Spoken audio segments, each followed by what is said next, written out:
Well, good morning, everyone. Welcome to The Other Side with myself, Rose, and Zero Alpha. Today we are talking to Stu Sontier about his amazing, interesting photography. Stu is from New Zealand, so it's really nice to have this opportunity to chat during our daytime, as we were talking about. So we kick things off with a little bit of news from Zero and I. My news this week, which is why I was so crazy busy the last few weeks, is I got into this auction through the biggest auction house in China, Poly Auction, and so one of my GAN artworks is going to be in that auction, which is really exciting for me. It feels like a big step in my career. Well, congratulations. Yeah, that's really cool, Rose. I kind of noticed you're a little bit offline a week, so I imagine you were toiling away, getting things ready. Yeah, exactly. Which is kind of nice to have a little break from the madness of Twitter. Yeah, I hear you. What about you? What's been going on, mate? I'm kind of I'm a little bit of the same. I'm getting ready to maybe start a new project. I want to get back to. I'll be doing a series of GIFs, which obviously don't include audio. Those who are unfamiliar, like a lot of my earlier work does include audio. So I've managed to get some gear that's hooked up my Eurorack stuff. I do stuff with synthesizers. So just kind of gearing up. I want to maybe take a little bit of a break from the GIFs and start concentrating back on those sorts of things with the audio accompanying my work. Cool. Yeah.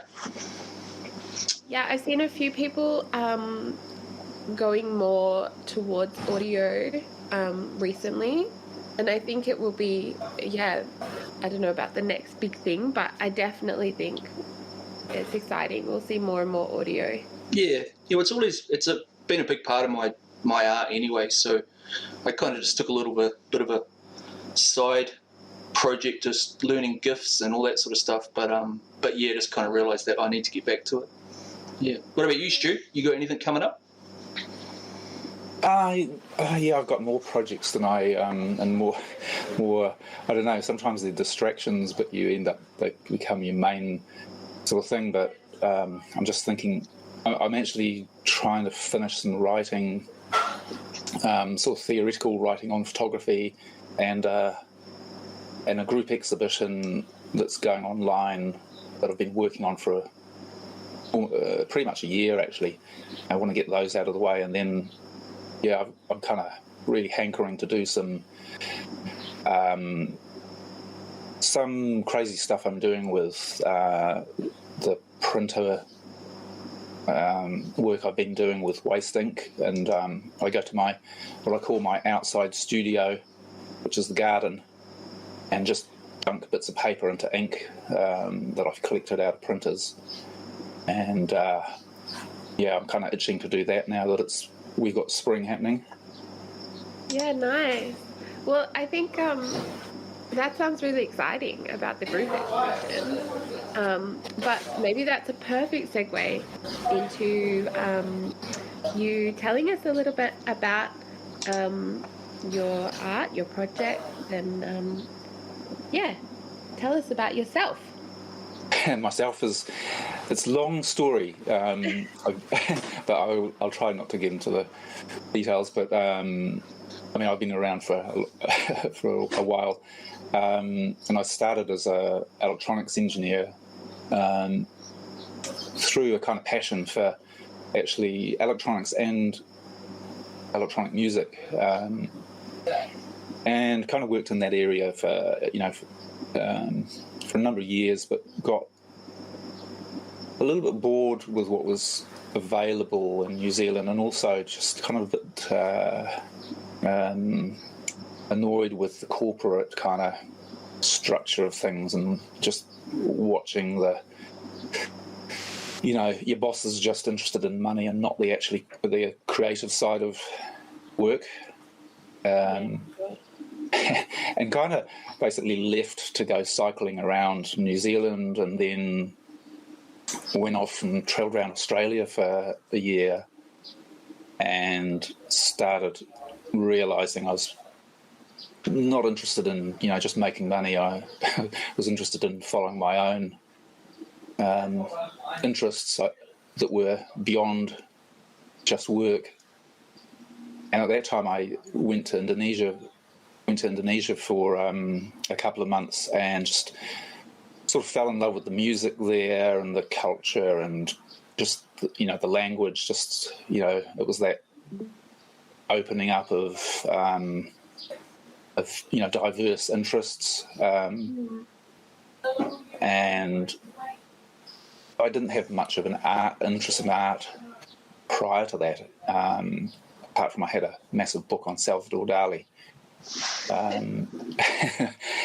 But yeah, I think travelling in Indonesia just opened my eyes up to a world of culture, and from there I just kind of went into photography in a big way.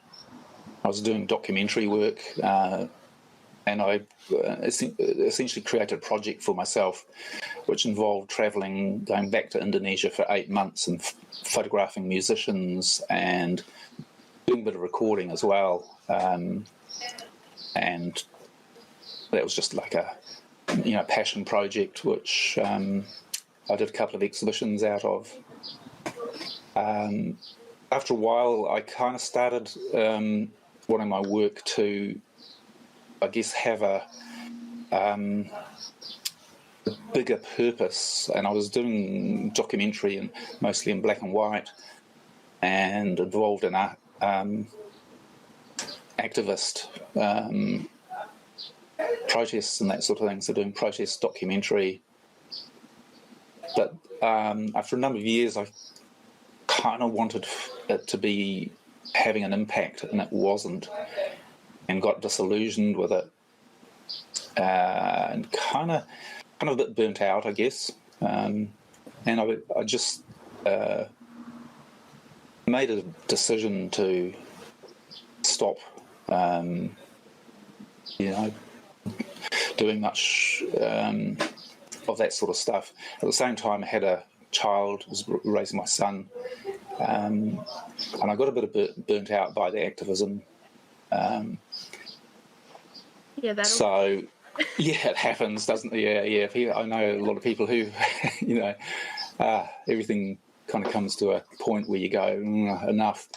So I had quite a few years off, just sitting back, and I got involved in work, sort of work-wise, and again, passion, in early web development, and drawn back into photography a little bit by doing websites for people I was involved in, and started seeing kind of early web projects and and kind of real prototype digital art.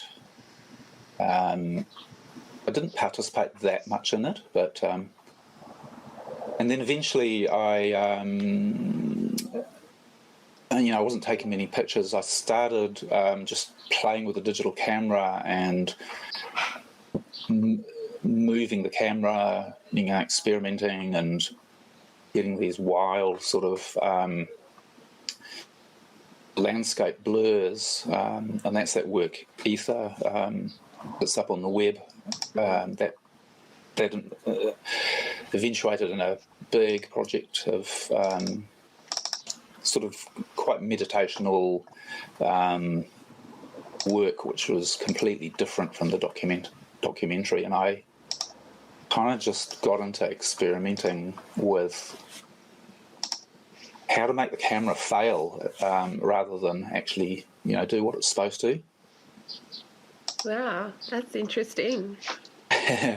So failure is my is what I aim for now. Yeah, right. I'm just having a look at your website.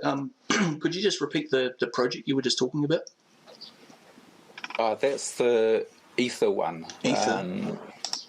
Yeah, I think I sent you a link. Yeah, I've got it up, and I'll just I'll bring it up so if anybody's watching the stream, we'll be able to see it. Here we are, Ether.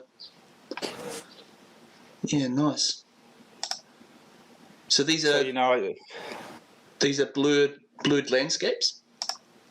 yeah, I just got like handheld in the waning hours of the day, and just doing mostly horizontal movement with my body, so that and often pointing out to sea. So you're working with the horizon and the movement of waves and that sort of thing, and then moving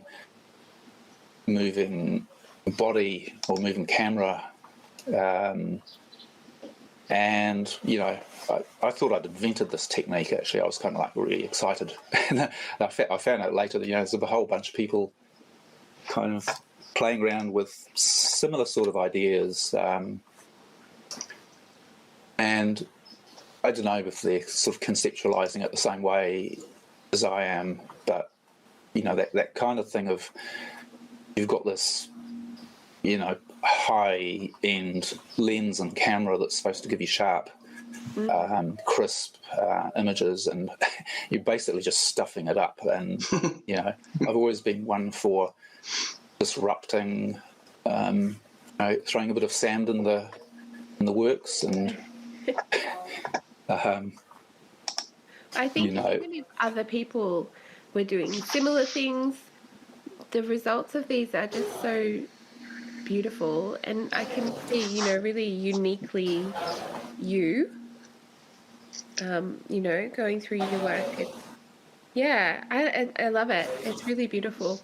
I think that, like, for me, I haven't seen much of that, what you're talking about, that detour from, as you said, the crisp, perfect kind of image that we strive to get with digital cameras. Yeah, it's like there's a subculture, like a lot of things. There's little subcultures that you are not aware of, but even within the photography community, that stuff is not that well known, and often it's like not that well accepted either, because like photographers can be pretty conservative, but when you dig under the surface, photography's got a long tradition that goes like almost back to its beginnings, of people wanting to disrupt conventions, and that's the stuff that starts getting me really excited, actually, is when you've got this is how stuff is supposed to be, and then you go, well, actually no, there's no rules. You can do what you want, and even sense of beauty. Like I'm kind of like I'm almost a little bit with that work. I'm a little bit what's the word? Sort of nervous, or the fact that it can be so. A lot of it is so easy to enter into and beautiful in that sense. The colours are just quite. You can dive into them, but I don't necessarily want that. That makes sense. I appreciate it and I enjoy it, but for me, stuff doesn't have to be conventionally beautiful in the sense that some people want art to be. Yeah. I don't know if that makes sense. But. No, it totally does, and I agree with you, and I like hearing your approach on this. I'm very attracted to abstract stuff, and it's that whole having a really high-end camera and then, like you say, throwing some sand in it, or just not using it as it's meant to be. I think that high end still does come through, because the beautiful shots. I enjoy it, and I like when people do things against the grain. Yeah, my introduction to into art in a more abstract or theoretical way was the sort of Dada movement of kind of like 1918, and it was a bit of a reaction to what was going on around World War One, and society in general, and they were kind of like just wanted to overturn whole concepts of art, and for some reason I don't know why, but that disruption just really appealed to me and continues to appeal to me. I think I just like breaking rules in a certain sort of way, and I don't like I don't like to be told what to do, and I'm not a complete rebel, but I like to question, especially figures of authority. I like art that actually throws questions out, and kind of excites in that way, as well as liking. I like beauty as well. I like beautiful music. I like crazy music as well. Yeah. Have you heard of Dada, the website and an organization, and maybe not quite organization, a website that started? They were the first crypto art. I have actually. Dada? Yeah, that's really interesting. I don't know what the connection to the original Dada movement is, but... Well, I think it's just like you said, it's just about disrupting the status quo and the way that the art world has kind of evolved, and what we can do with crypto art to change that. So they're doing something called the invisible economy, with Yes. A whole long spiel to get into, but definitely for anyone interested in disrupting, I would recommend checking it out. It's really cool. Yeah, I want to dive more into that actually, because I read a really interesting article. I've got it up at the moment actually, called "The Complacency of Crypto Art," and it was written. You might have read it. It's from like 2018, I think. Yeah. And they're already talking about not letting the crypto art movement just become another, online version of the conventional art world.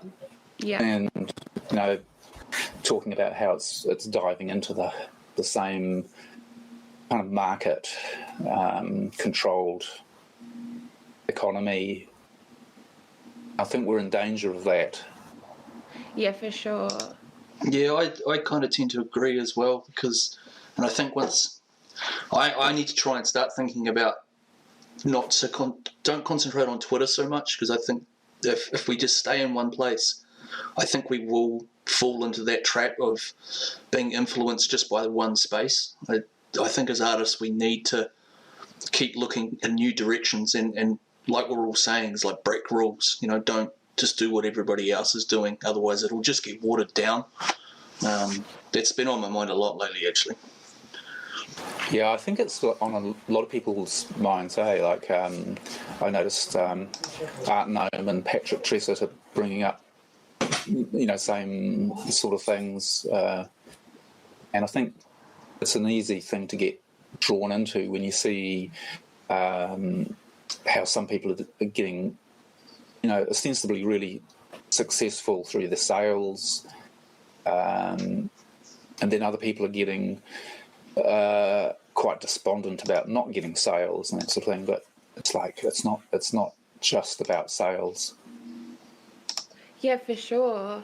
It's like the income is been such a blessing to me, but I really genuinely would go back to all my other side projects and stuff, and just stay for the art and the community and the connection with all these incredible people around the world. Like, I've never experienced any time like this.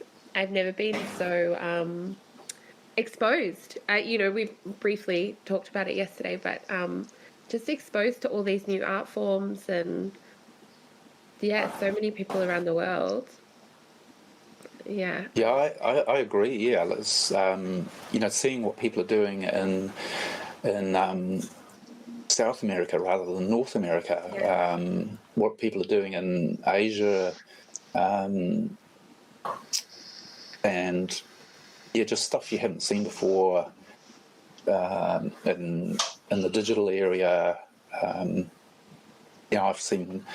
It's kind of quite inspiring, I think, and starts in. It's a. I guess this fine line, not wanting to copy other people's work, but being inspired by it. Yeah, for sure. And Yeah. especially when. Yeah, you go, Rose. No, I was just gonna say it's definitely opened my eyes to new mediums, and I just want to try everything. I'm the type of person that, like, I just want to make everything that, like, figure out how things are made and try it. Yeah, I'm kind of similar too.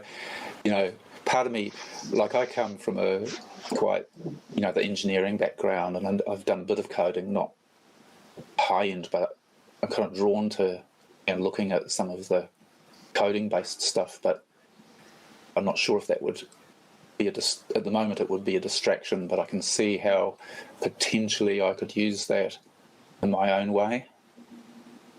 Yeah, exactly. And Zero, similar with the GIFs, GIFs is something I've done a little bit of before, but just getting into Hekit Nunk and seeing what people do with GIFs has sort of made me start experimenting with my own version of what I've wanted to do with GIFs, and just really inspiring again. Yeah, for me, that was sort of born out of, I might have talked about this before, but when I entered the space, I was doing large format works, like 6-minute long pieces. And then when I arrived in their space, and I realised that upload limits, all those sorts of things, I needed to kind of change my workflow. And that's kind of how that's arrived. I've gone from doing a 6-minute work down to 8-second loop.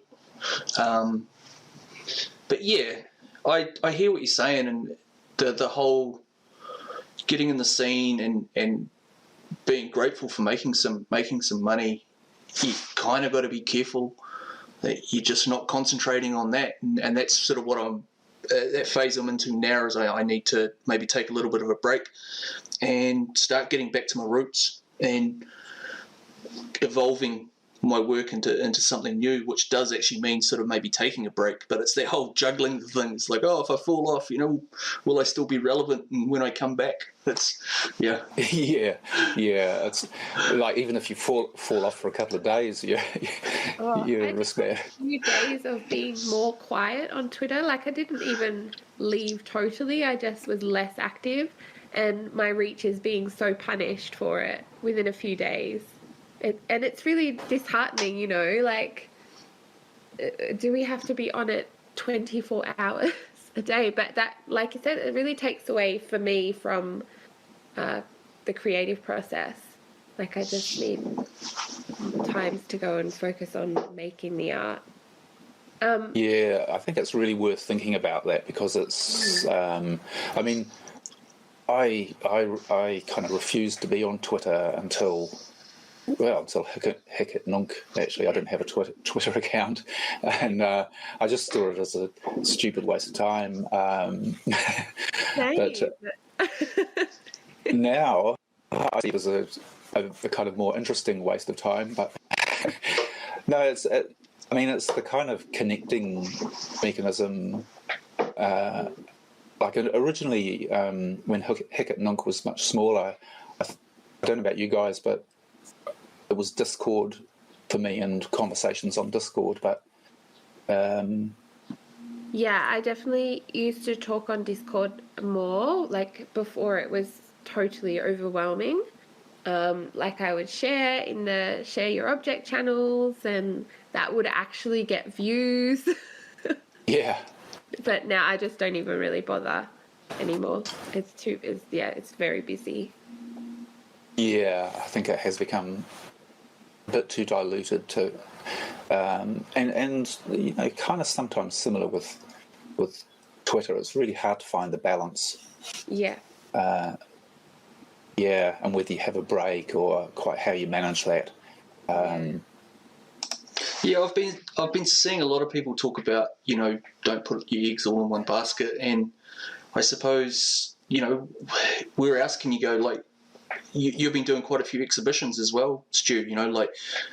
Do you find that still a viable sort of way to get your work out there? Obviously, you probably do, but I'd just like to hear your thoughts about on what it's like, sort of doing stuff in galleries as well. Yeah, that's kind of interesting because it's I've since way back I've kind of fought against putting work in galleries because it's such a rarefied atmosphere, and it can, like if you're doing politically motivated work or you're trying to do stuff for change in some sort of ways or be radical, I think the gallery can actually water those. It can, negate those parts of the work. It becomes hard to disrupt within a gallery space. So previously I kind of worked in more public spaces a lot of the time. Like I had one of my Indonesian exhibitions, I toured around shopping malls around Auckland for a year. You can't really do that now because, again, it's shopping malls, those sort of spaces are controlled areas, and they very carefully monitor what goes into their space, and they don't want anything at all controversial, to spoil the whole buying experience. Yeah, true. So, spaces, that's kind of what I struggled with, was how you position work where it actually has the effect that you want it to. So I use the web quite a lot from early on, put projects on the web. And then you've got the problem of how you draw people into those to your sites. There's a whole marketing thing about getting traffic and the right traffic to the sites. And I think that's what was interesting for me with Heket Nunk. It's kind of like you're putting stuff online, but it's in a place where people are interested already in art, and so it's a really interesting space there. I think with like I had that show in Nelson a couple of months ago, and it's interesting because it really focuses you on finalising work and the ideas around work, and you have a whole, what people like to say, a body of work that has to fit together, hopefully. It's a lot of work, and that kind of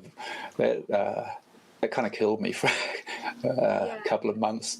I disappeared from Heket Nunk for a wee while over that. It was so much work.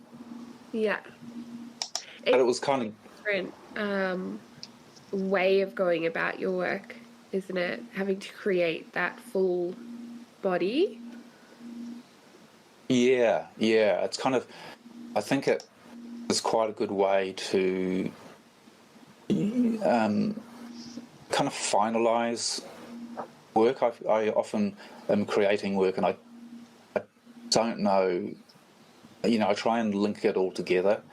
And like with that ether thing, the way of linking that together was to produce it as a web project, and so it has a way to wrap it all up, if you know what I mean. Yeah. Tie it all together. Yeah. I'm curious, when did you actually start on Heket Nunk, and how did you find it? Like, how did you get involved in crypto art? Well, I was, I guess I was looking for that thing of how do I put work online, or how do I have an alternative to physical work and gallery work, because one of the things that also drives me is the kind of real environmental imperative, and so creating physical work can be quite creates a lot of waste, and just making big prints and then what do you do with them? You really, especially in New Zealand, you rarely sell physical prints unless you're 4 or 5 of the top photographers. So most people ends up under the bed, and so one of my things was how can I deal with not creating waste, and so I was investigating the online spaces, and I started looking at, I heard about NFTs in March, I guess, like a lot of people. Yeah. I started looking at OpenSea, and it was like put your work up for free, so I was all into that until I kind of went to list the work, and you had to send them some gas. And it's like gas was $80 then. It's like, bugger that. And then the next day, literally, while I was going, that's not going to work for me. The next day, Memo Atkin put out his first writing on the environmental costs of the blockchain and of minting work. Yeah. And so that was kind of like doubly, oh shit, I can't, I don't want to go down that avenue, if it's got that environmental impact. Yeah, sure. And then the day after that, I read an article in Wired that mentioned Joni Lemercier, who was, I think, possibly a friend of Memo, and he'd been working on clean NFTs. But they didn't say what platform he'd found. So I kind of just emailed him, and not knowing if he'd get back to me, and I got a very short email back saying, you want to look at Hicket Nunk. And I looked at Hicket Nunk, yeah, it's like, what? What is that? It's like, I don't even understand it. I had a look at it, and it was like, what the heck is this? Yeah. It's like another world, and but I kind of was interested in learning more about blockchain, and so I kind of persevered and for a week, getting my head around, Tezos and minting and stuff, and how do I get Tezos? Yeah. There's the fountain. But at that time, the fountain was, I think it was Somatic Bits was the fountain. And he sent me a few Tez, and it just kind of like, that kicked it off. Yeah. Yeah, I came through the fountain as well, and I've bought Tez once when there was something I really wanted and I just didn't have quite enough. But other than that, it's just been the Hicket Nook cycle ever since the fountain. Just make a little bit, spend a little bit. Yeah. I've bought a little bit of Tez, and I have to admit that I've tried to speculate with it a little bit. I've made about $20, I think. It's hard not to. It's interesting how it opens the doors to being a collector as well. We're seeing, well, for me, when I entered the space, it was, all the collectors were like, they had to have a lot of money, and there was kind of this idolizing on Twitter that I found of, and it still happens a bit. You see those stupid posts, I've got this much ETH, blah, blah, blah. Oh yeah. So I felt really like unsure when I came into the space. How do I connect with these collectors? And then suddenly finding Hen and becoming a collector and just being able to support other artists for something in a way that I could afford. I don't know. It was just it really turned it on its head for me. In, like we were talking about, that kind of disrupting way. Yeah, I think similar to me, it's like I had no idea I would be be a collector, and like Discord, the Hen Discord said, are you an artist or collector? And it's like, I'm an artist, I think, but and then actually that week that I joined Hackett Nunk was the end of the week was the first object for object. Yeah. And it's kind of like, you can put a work up for free and then collect something for free, or 0.01. So suddenly it was like, that's really interesting. I want to. Partly for me, it was like I want to remember that work. I want to make a note of it, and so I collected it in a note-taking sort of way initially. Yeah, I get what you mean. Yeah, I actually am the same. But then my collection got too big that I just find it totally overwhelming now, and I actually hardly look at it. I just keep collecting. Yeah, I know. I find you look and it starts breaking your browser as well. Yeah. But I think one of the things, it's like you can get into that thing of kind of just collecting and not looking. I do go back and look at stuff, but I would like to actually make a kind of easily viewable gallery. You know what I mean? You can actually more enter in and relax a little bit. Yeah, into the work. Me personally, I'm missing physical pieces, and currently looking at ways, either probably maybe a display screen, or I've got a pretty good printer here. I just need to fork out some coin for some ink because that's so expensive. Yeah. But yeah, I feel the same way you guys. I love my collection, but whether or not the browser's working, and I'd actually just like it in my living space. I appreciate it being digital and being online, but some of the pieces I really do want around me all the time, because that's the reason I collected them. But yeah, it's an interesting dynamic. It is. I've actually set up a old laptop and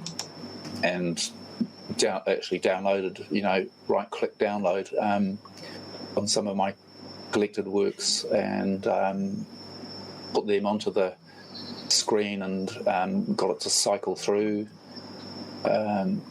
so I can at least. Yeah, it's quite a. It took a little bit of figuring out the best way to do it, so that you're not just looking at a screen with works on, but it's actually like quite a nice display. Yeah. But I think this. My phone wallpaper to a different artworks in my collection. That's a good idea. Yeah, like it's nice for me. Like I'll just as soon as I open have something I've maybe collected that week as my wallpaper. No. Cool. Yeah. Lock screen. Yeah. Yeah, I'm looking I'm looking in ways to. I don't want to spend a whole lot of money on real high-end panels. I'm not quite there yet, but I'm sure there's got to be some really good creative ways and budget-friendly ways to do things. And I suppose it gets into there's a lot of waste of screens that go to the dump and all that. And it's like, well, if I can recycle something, it might not be really high res, but at least it's being used, and I get to enjoy the work in my actual house. Yeah, I'm all for that actually. In fact, I've looked at some projects where they use a Raspberry Pi linked to an old monitor, recycled monitor, and turned it into screens. There's few examples of that. I think you can as easily do it with a laptop plugged into a screen as well. I'm actually wanting to thinking about.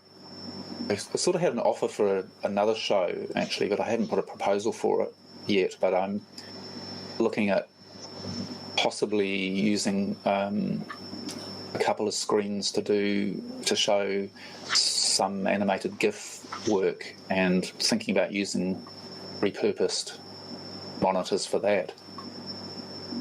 Yeah, cool. Yeah, I had heard of the Raspberry Pi route. It's a really good resource that you can get into. I'd be really interested to see what you do with that project, Stu. I think it might be down your way in Blenheim. Yeah, definitely. I was a little bit gutted I missed your show. Everything was just kind of all new to me at the time, and I am over in the Bay, so I kind of get locked in. I don't really go over the hill that much. Yeah, I know that. Yeah, there's no real need to in this place. But yeah, definitely. If I'd love to link up with you and meet up in person and see your work. Yeah, well, let's see what we can do. Yeah, you've got to do that show now. Yeah. Yeah, I know. I've got some good connections here too in the Bay. We might be doing something in Nelson, and this is where I want to go too. Is like getting out. I've done one installation this year, and that was my very first installation. It was so cool to have the public interaction with my work, and I think that's something I really want to drive towards. And the connections, we've got. I know the Tasman District Council have 3, I think they're 4K projectors, and they are there for community use. Yeah, and I'm lucky to be friends with one of the operators that you have to have on site if you want to use them. And I suppose it's just a matter of applying and getting use for them for a public installation. Yeah, so would that be like outside projection or inside projection? It could be whatever you want. You just need to, probably just make an application to use them, and then organise where it's going to be. And just sort of going with what you're saying, like have almost like galleries sort of water things down. I think, doing it in the public is, you've probably got a little bit more control. You might have to make sure it's not going to offend the Tasman District Council, but yeah, we can't do the live feed of. Yeah. I wanted to ask about these printer failure works that you do and the ink waste. They're so fascinating, and I don't know if you could just explain a little bit about your process there, because I don't really, just how you create them.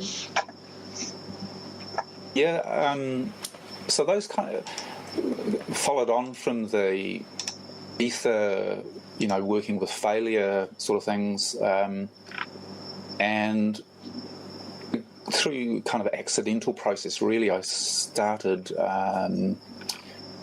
Well, I was going to buy a high-end printer actually, and just looking into the costs of that initially, and like you were saying, Zero, the ink costs, and thinking, do I want to go down that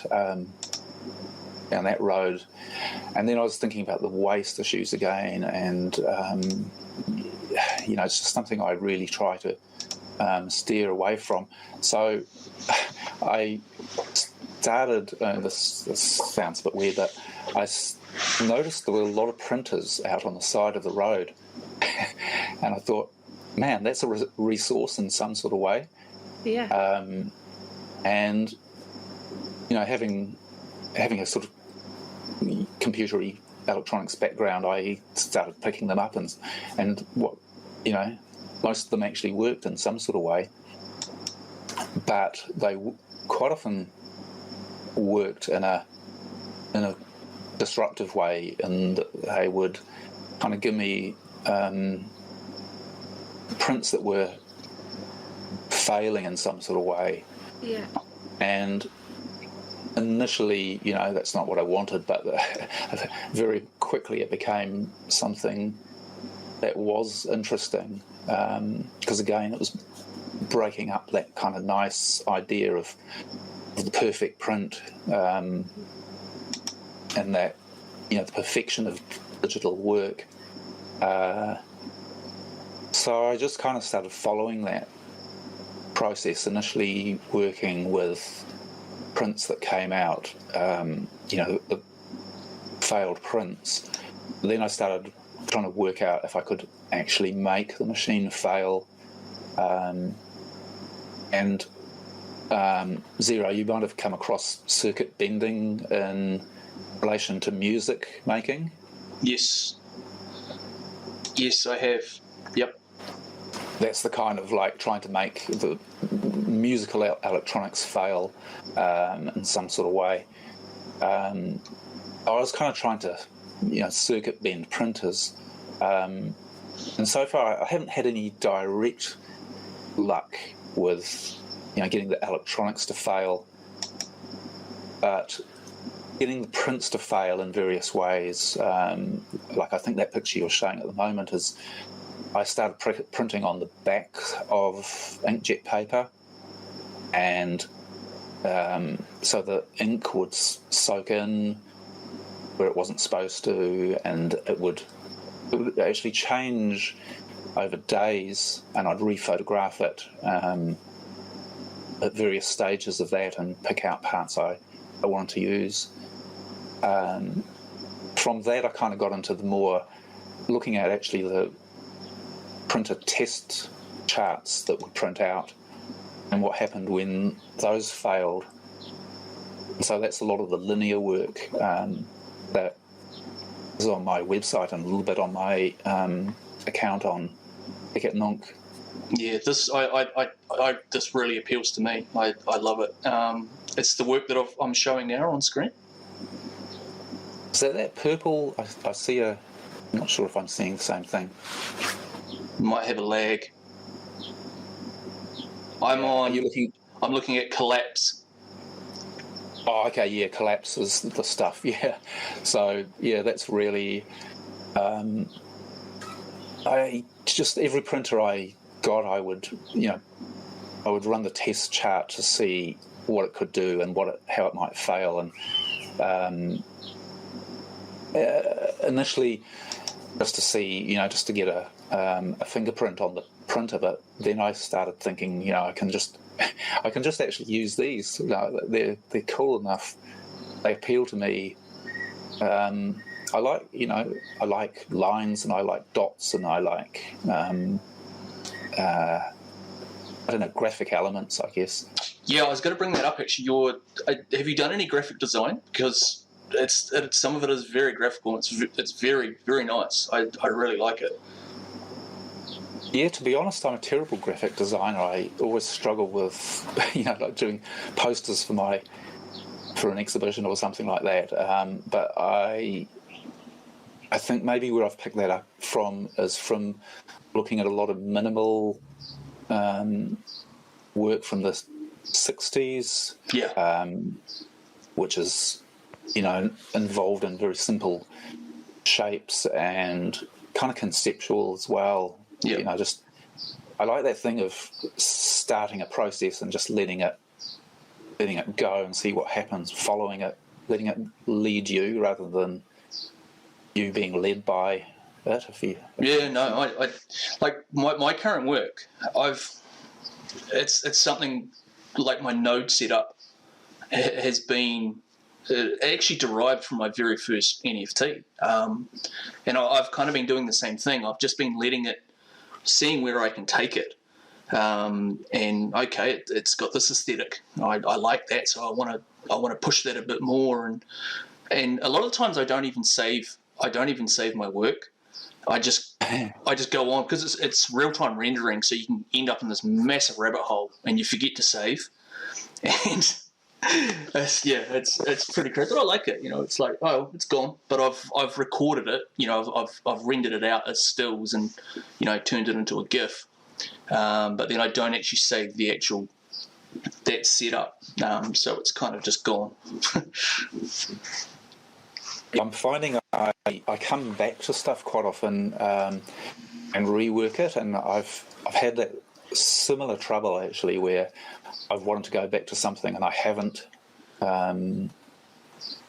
saved what I wanted to use, and that frustrated me a bit. And I've tried to set up a system where I can go back and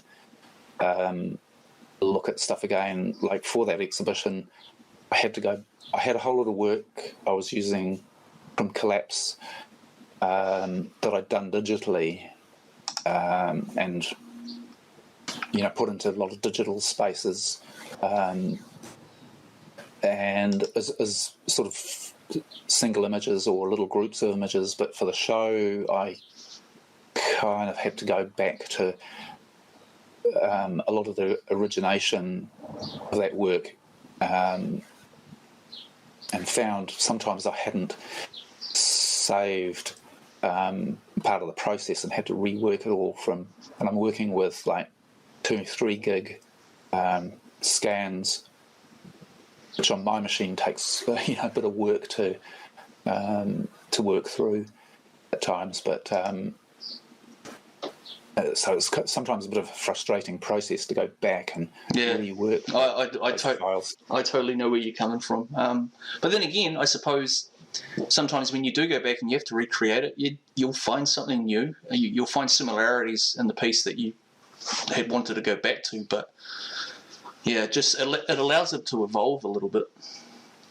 Oh yeah, that's definitely true. Yeah, in fact, that was what I found with that show, is that I talked about finalising a little bit earlier, and it's like I went back to some of the work I thought I'd finished with, and kind of started, other stuff started coming out of it, which was fascinating. It's like you've evolved a wee bit, and your work evolves along with you. Yeah, definitely. Would you be able to go into just a little bit more about your process? Like, I'm picking up that your circuit bending printers, making them fail, and then you're you're using photos as well and scans. Could you go into a little bit about that? It depends which area, because I kind of use different processes for different work. You're just currently looking at Collapse Observation 9. Ooh, which one's that? There's a lot of it's from Collapse Take 1. Like black and white. Is this the blocky? You got a lot of dots. Looks like. Yeah, it's like ink splodges. Yeah. Or you can choose one if you want, and I can find it and bring that up.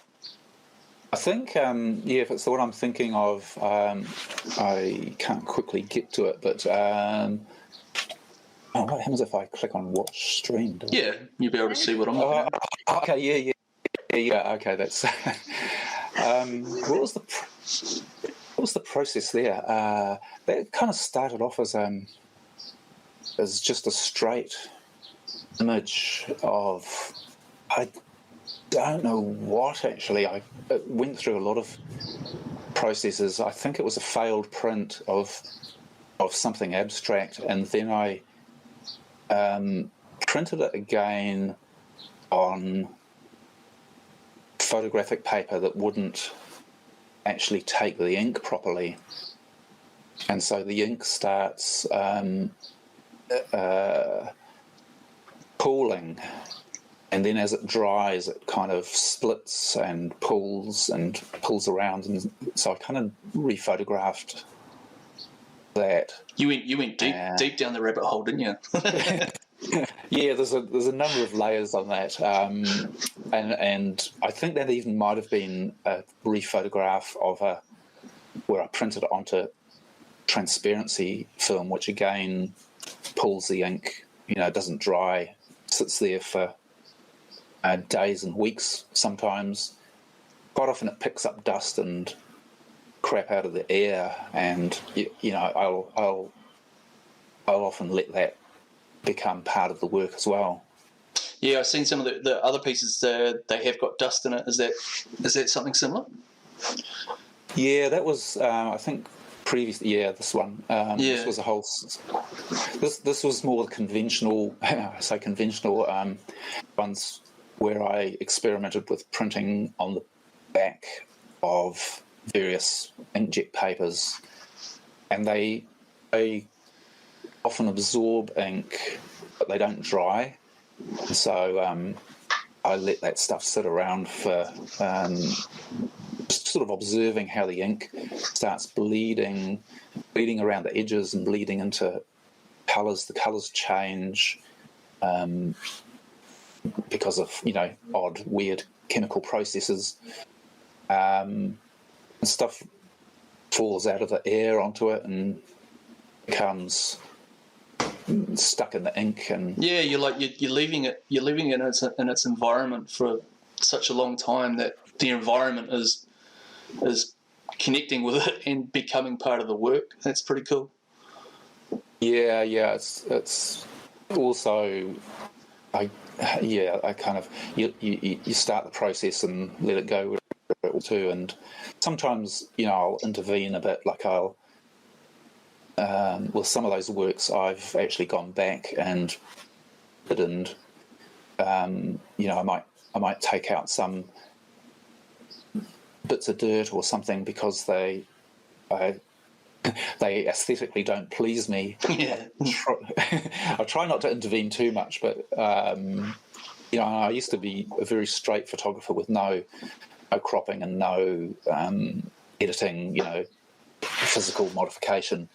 But that's all gone by the by now.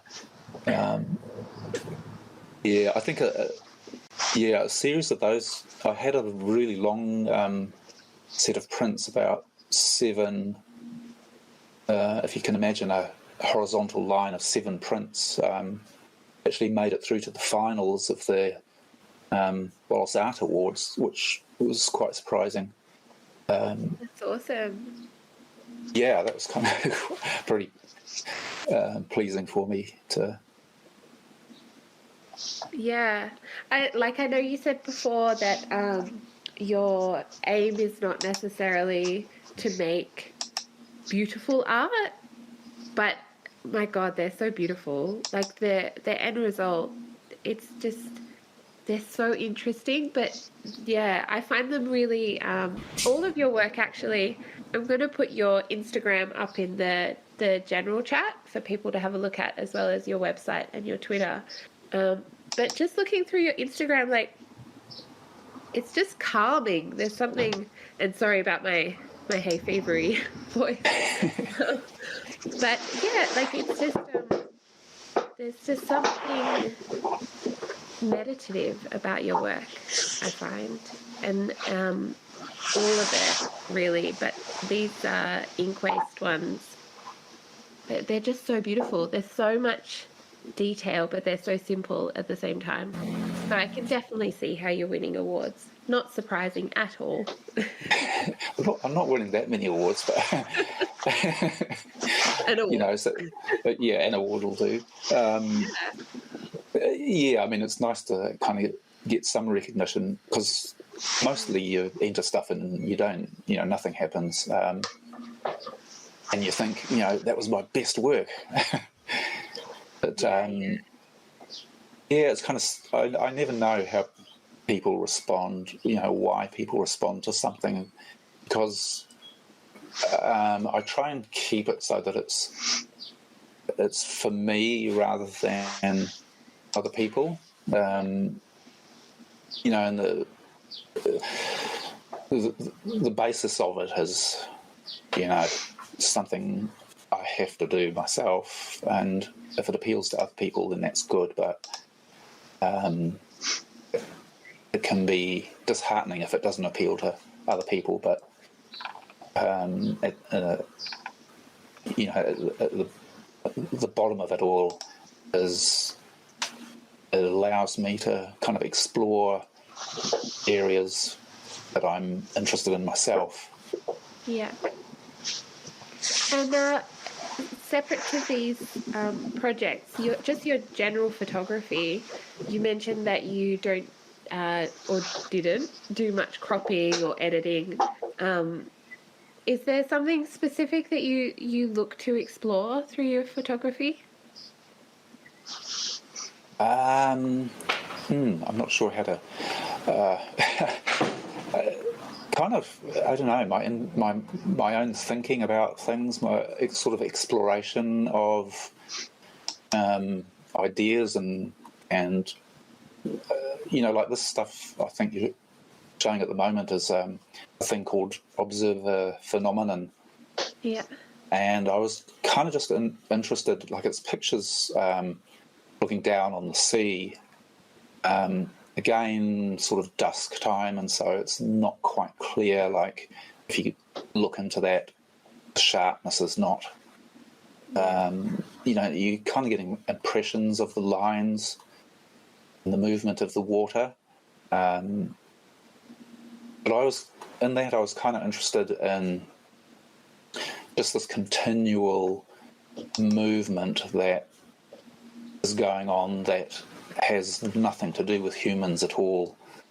And I kind of just wanted to get that feeling for myself of what it is for kind of like I was exploring this idea of the non-human in the world and what goes on despite human activity.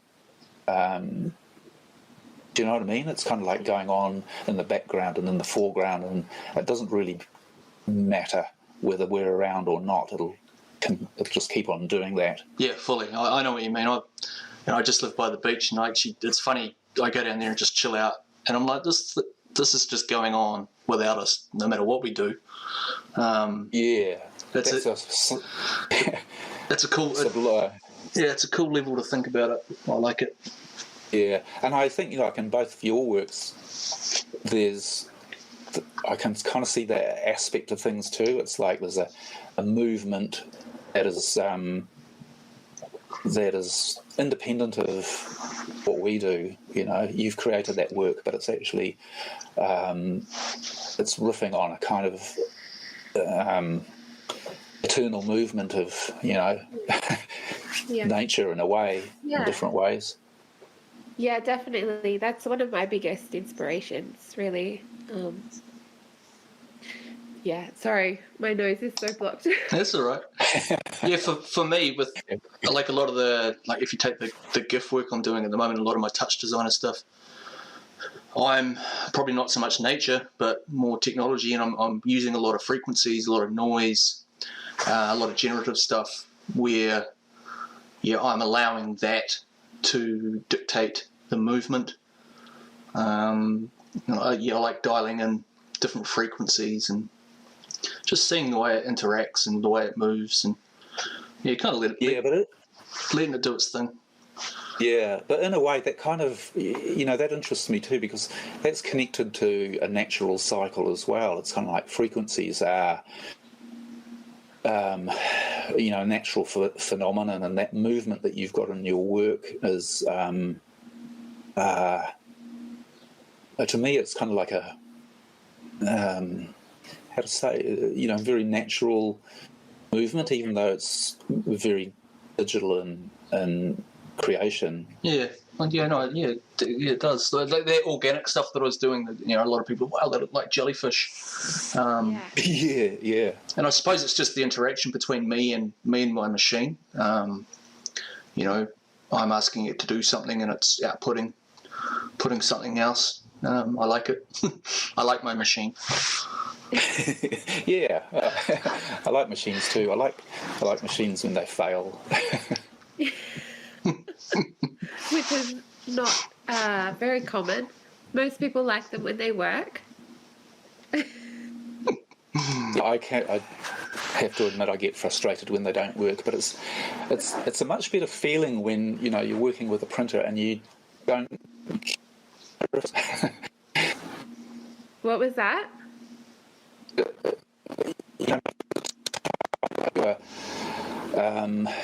Feeling aggressive towards it because it's not printing properly, but for me it's kind of like I get excited when it doesn't print properly, and it feels empowering to be friendly with your printer. Just breaking up a little bit there, Stu. Not sure whether there's anything you can do about it. Sorry. I'm going to send you all my old printers now. Yeah, I kind of have to. I would say normally I'd say yes, but I've got about 30 of them at the moment. Oh no! I'm starting to them out for like council cleanup. Yeah, there's not so much of it now, but a year or two ago, it was like, put your printer out on the side of the road and someone will come past and pick it up, and not just me, other people. Out. Yeah. But I've actually started demolishing printers now and working with the internals of them. I'm photographing the demolition process, so I don't know where that work's going to go, but I've got a thing for it. I found a really good resource of extreme close-ups of like microprocessors, and it's quite similar to it's the same sort of aesthetic as some of the printer tests. I absolutely love the aesthetic. Yeah. That, I can go with that. Yeah, I'd like to see those. Have you got any of that online?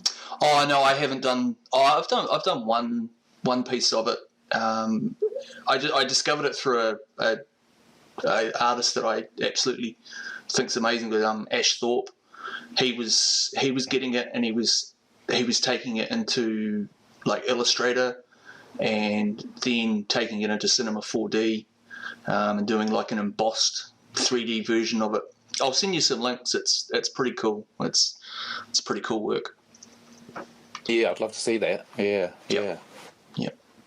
I just thought quickly, because we've got the lovely Nega here, if she had any questions. Nega is a photographer, brilliant photographer. Yeah, hello Nega. I'm totally putting her on the spot. He hasn't got a mic on. We can just say hello to her. No. Yeah, that's fair enough. Hey. Hi. Oh. Did you think I was asleep? No, I wasn't. What's that? Feel free to ask any questions if you want, Nega. Oh, I'm just listening to you guys. It's really late here, almost 3 a.m. But Rose knows I don't almost sleep, so yeah. That's cool. Hey, nice to hear from you, Nega. Really enjoying the work that you're putting on. Thank you so much. Yeah, it's really cool seeing photography starting to happen a bit more, and I think just people doing it in different ways. Like you said, I know it feels like repeating, but just more storytelling, more kind of depth to photography than I guess what I'm used to seeing of the kind of perfect photography. And like you said, like a while ago, but for me, photography's always been really scary because of all of those rules. One of my best friends, studied photography for 4 years, and she would try and explain all the different rules about how to get the perfect photo to me. And I just thought, I can never do photography because of that.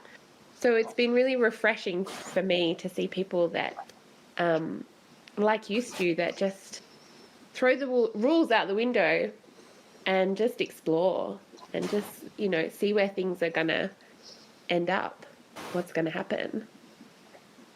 Yeah, I think people forget that photography is actually a whole wide range of, almost disconnected practices. There's the documentary, and there are rules around that, and some of them work to make it work in a storytelling way, and you have to know how to break those rules. And there's so many uses for photography, and it's hard to generalize. But when people actually write or talk about photography, they tend to generalize too much, and the rules from one type cross over into the other, and it really frustrates me. Actually, I'm trying to write something about that now, about how you have to treat different realms of photography in quite different ways, because the rules that I break in my work don't necessarily work for other sorts of work, or I'm not sure. I mean, there are rules. I guess I set up rules for myself with what I do as well. I try and break them, and I'm sure I'm falling into the trap of being constrained at times as well. Yeah, but it doesn't sound like it. When you say that you're taking printers apart and photographing, and that you don't really have a plan for that work, you'll just see where it kind of ends up. Like, I love that. I really love that way of creation, to just flow with it, see where it ends up. Yeah, I think that's it puts me in a funny place, because I still call myself a photographer, but I suspect that my photographer friends are wondering what the hell is going on. But I like that as well, because it's photography is becoming so expansive. It's straying into the realms, and you see it in the work of some of the Heket Nunk people, like Al Keddy's doing some straight work, and he's also doing some double exposure, and who is it working with light movement, Jesse's doing straight black and white stuff, but also some quite emotional, gritty. They're bending the rules in their areas too. And then Salador doing his crazy, like my stuff, like on the edge of photography. Yeah. And the photography community probably really struggles with that stuff, but they don't necessarily want to still call it photography. But hell, I thought I was experimental. I'm kind of thinking, actually, when I look at the stuff that's on Heket Nunk, it's like I'm pretty conventional. I thought I was exploring the digital space, and I'm. There are other people exploring the digital space in way crazier ways, I think. Well, I think it's all relative, To me, what you're doing is really experimental and totally fascinating, because it's not anything I've seen, and it's not anything like that I know. So, yeah, it's really hard when we're peers with kind of all genres, and a lot of people doing similar stuff to us, to not compare, But I think you're doing very cool experimental stuff. I'm kind of learning from what I'm seeing other people doing as well. Like, it kind of opens you up to looking at your own where your work might fit in and might not.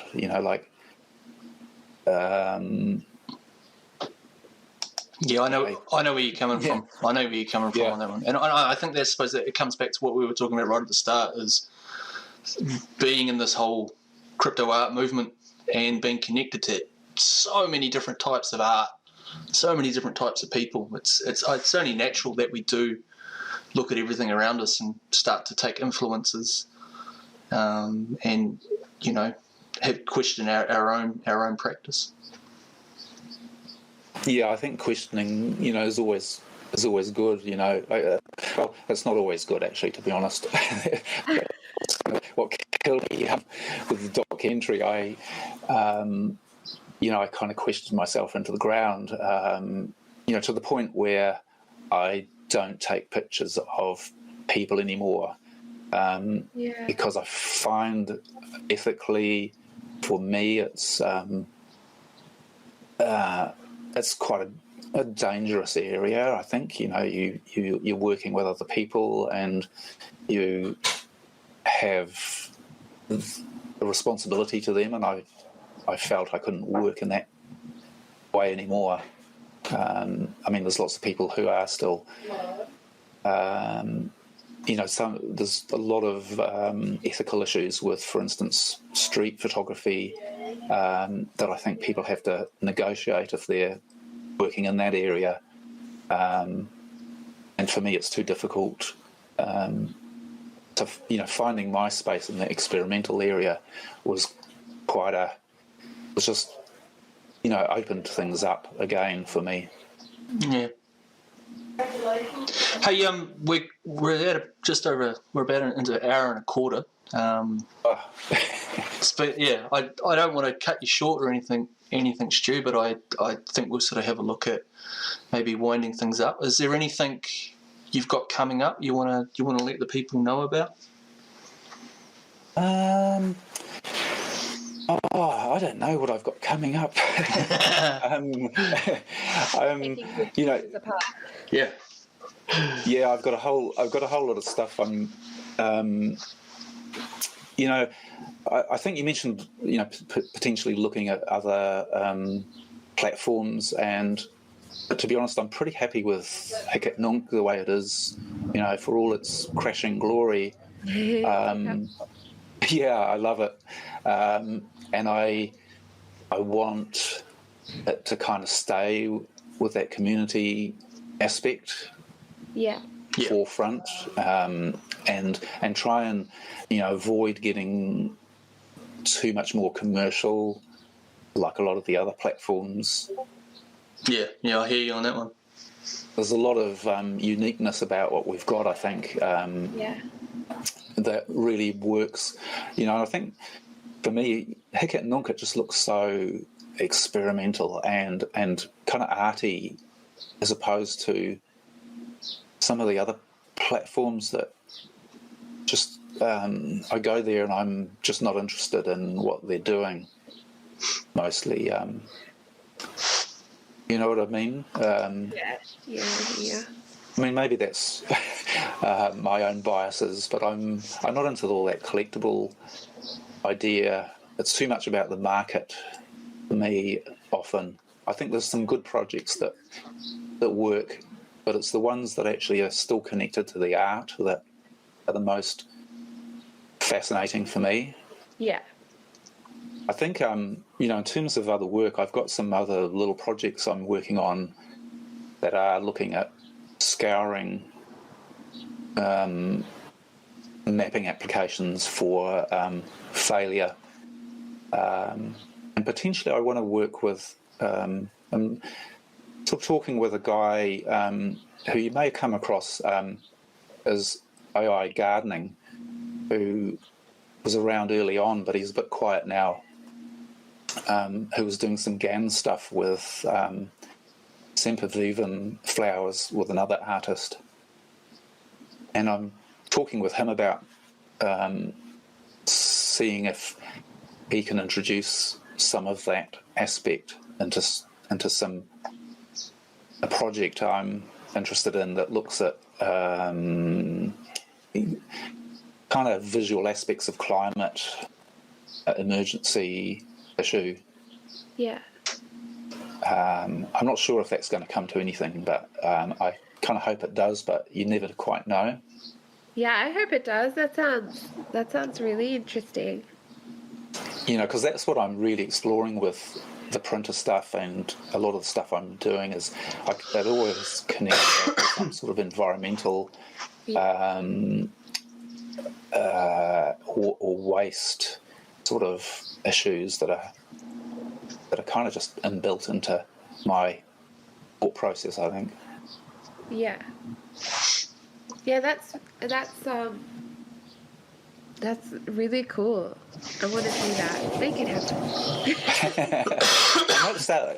I've got some formative images. I might start another account actually and start leaking a few images into that. In fact, I have actually. It's so fun, isn't it?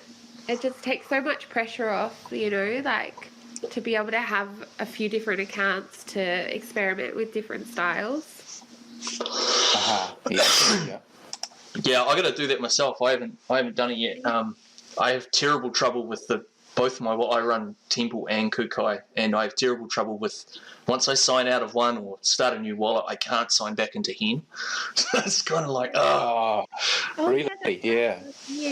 Yeah. So I think that's the main thing that's holding me back from doing an alt account. Well, I'll tell you later. Yeah. Yeah, I found it pretty easy with Temple actually. I can just click between the accounts really easily. I've not used Kukai for a long while. Just add accounts to your main account. Yeah. So you don't have to log out. Yeah. Yeah. Yeah, you just sync and unsync, but I don't know. Yeah. You might be on a different platform, Zero, and it might be. Hen just doesn't want you to have alt accounts. No, only just wants me to have one. I can only have one. Hey, yeah. Yeah. I think I know what you're going to say. We do the picks of the week. Yeah, let's do our picks of the week. Hold on, I'll just I'll get up the one that you have got, and I've got 20 notifications. Who's that from? Sorry. And I'm going to. Yep, that's my one. Right. And change this over. There we go, Rose. You have got, is it Tama? Yeah, Tama just came through the Tezos fountain last week. I help with the approval process with the Tezos fountain, and it doesn't actually happen that often that I find work that I'll remember to go back. But with Tama, I actually asked them to tag me when they minted. So they tagged me. They minted yesterday, and I think it's really, really cool. I love this new kind of old, colourful graphic style that I've been collecting a lot of. But yeah. Yeah, I love the muted palettes. Gets me all day, and I love this type of style as well. Yeah. I think it's really cool. Yeah. So I just wanted to bring some attention to them. I don't know when they'll be minting more stuff, but this one's only 2 Tez. Yeah. And it's cool. It is cool. Yeah. And it's their only one. There's their only one at the moment. Yeah, they just came through the Tezos fountain. I think 5 days ago or so, and as you know, there's been lots of hiccups. So, a few people have been a bit confused. They go to mint and it's been a bit of a mess. But I'm sure they'll be minting some more stuff. Their Instagram, they've got a ton of very cool work. Yeah, nice. Yeah. My pick of the week is, he's been around for a little bit, but I've only just realised that he's on Hikik Nook, is Max W. Tarquet. I hope I've said that name right. He's an artist from Belgium. He has the best breakfast photos. I think he works in a cafe on his profile. But he's doing. I don't think any of it's 3D. He's got himself as a freelance digital artist, collage and photo manipulation. And again, it's that muted palette. It's grainy. I love it, and the thing that I find about his work, he captures this immense size of his work. So I was really stoked to find him on Hen. I didn't actually know that he was on there. So I've collected this last one here, Exploration Ball 4. But yeah, really, really nice set, sort of retro sci-fi, right up my alley. That's only 3 tiers. Yeah, they're cool. Yeah, looks like Hen's being a little slow. Yeah, I'm not seeing anything at the moment. I'm going to have to look at that later. Yeah, that's all right. And Stu, I will just bring up your person. Yeah, I've been noticing this guy. His name is Lutfi Prayoga from Indonesia. And I've noticed he's got some. I like it because some of the work is, politically motivated around the Indonesian government's COVID response, which has been a little bit laughable at times. And connecting personally also because of the connection with Indonesia. But I also noticed he has a big series called Ruang Antara, which he's also created a book which you can find on Issue, I think, as a PDF. And that's a really nice series of fairly straight, mostly or all black and white, and quite. I don't think he's got many of them on Hikit Nunk as yet, but really fascinating series of depeopled landscapes with really. What's the word? Quite down feel to them. Slightly apocalyptic or post-apocalyptic, but in a very muted fashion. Yeah, their work is cool. I think I collected that dragonfly one. Oh, the dragonfly is great. Yeah. Nice little. Cool. Yeah. Yeah, but I often I find myself I'll jump to something from Twitter and collect it, and then I just am a bit too speedy sometimes, and I forget to go through a person's whole creation list, and I miss a lot of good things that way. I've got to slow myself down. Yeah, this dragonfly, that dragonfly is real cool. Isn't it? Yeah. Lovely motion and just sort of grey or greyish white on black. Really nice aesthetic to it. Yeah, I find I'm more and more finding individual works and then going into person's profile to see what else they're doing, like how that individual work connects with everything else. Yeah, I've got to do that more. Actually, just saying that, I got some really cool collectors and, DM them and stuff. And actually, I did an interview with Beldruga, and that's what he mentions, and that's what he really liked about finding artists on Hen and being able to see the collection of work and how it all ties in together. It's really cool.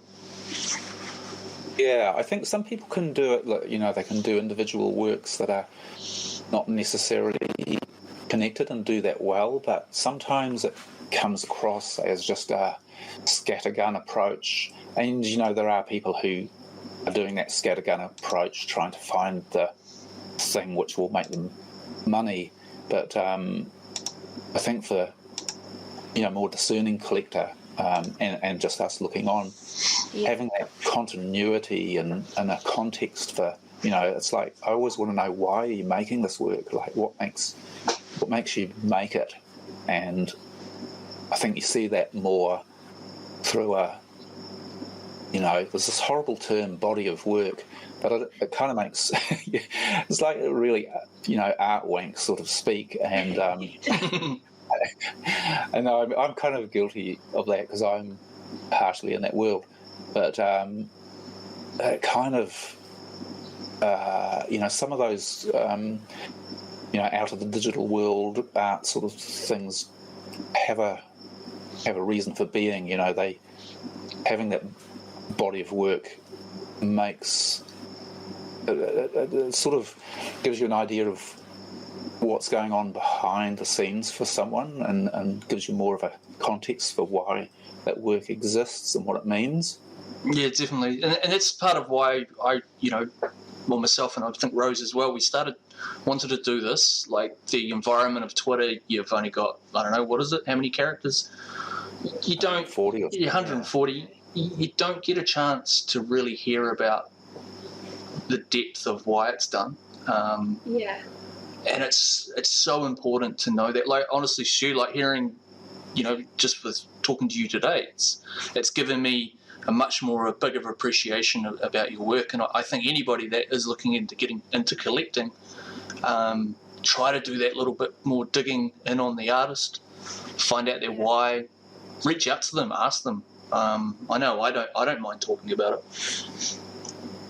Yeah, and I like that on Twitter too, when people try and, I mean, it's hard, but try and explain what they're doing.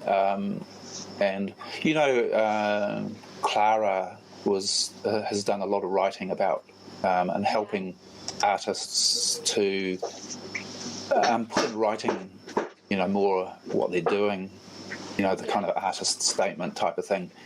And I think it also makes the person themselves think about what they're doing, because quite often we kind of make stuff and we don't really know why we're doing it.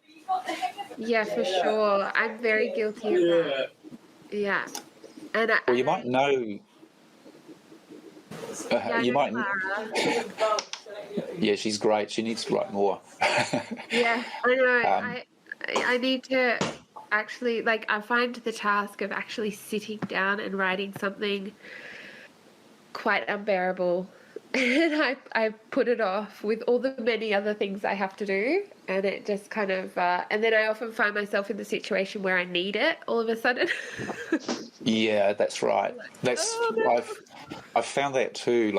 Putting, when I started doing the ether work, I started trying to place it around online journals and things like that, art events online, and you always have to have a statement of something, and it's really good to. And sometimes they need to be, short or long or in a particular way, written in the third person. So it really can help to do them semi-regularly and, update them and change them. They don't have to be directive or, that specific, I think, just if they can contain an emotional connection to the work, or they might even just be a technical explanation of what you do, but a kind of a personal connection. But they are hard to write. I find I've got a series of ones. I collect the ones I write, and then I modify from that, and that helps a bit. Oh, that's a good idea. Yeah. Well, I think we'll wrap up and we'll leave it on that great advice. Write yourself a artist statement and come and do interviews so people can hear more in depth about your work. Zero, is there any parting words that you have? No, I just want to thank Stu. They're really amazing to hear. Like I just said before, the depth of why you do it, some of your process. I think it's really important that we keep doing these interviews, and the purpose of this is to spotlight artists from Oceania. So if anyone out there is listening to us, hit us up, and we'd love to have you on. Yeah, I think this is brilliant what you guys are doing. It's really needed, and to expand out from the small little snippets we have of people. Yeah, cheers, man. Thanks. Yeah, thanks, Stu. Really, it was really great to have you on today. It was, great for me too. You put me on the spot.